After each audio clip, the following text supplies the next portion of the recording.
I am the Tofu Golem. Please enjoy the video. You'll start by confirming 2 essentials.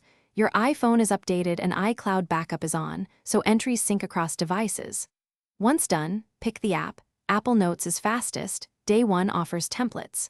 Create a folder called Journal and set Face ID or a passcode to protect privacy. Now open the folder and tap New Entry. Write a short title with today's date.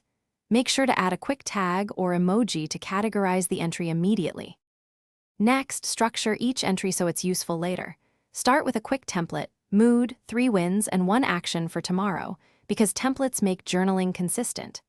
Add a photo or voice note for richer memory, and include location or tags to enable searching. Once done, use short headings and bullet points to keep scans fast. If you use Day 1 or notes, add tags or a hashtag for themes. That way, you can filter entries by topic or mood when you review them. Finish by building a review habit. Once a week, skim the past 7 entries, star important ones, and export any you want to keep as PDF. Make sure iCloud backup is enabled and perform a manual sync before major changes.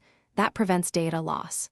If entries disappear, check iCloud status, ensure you're signed into the right Apple ID, and verify app permissions for notes or photos. If problems persist, toggle iCloud off and back on for that app. Thanks for watching. Consider subscribing if we helped you today.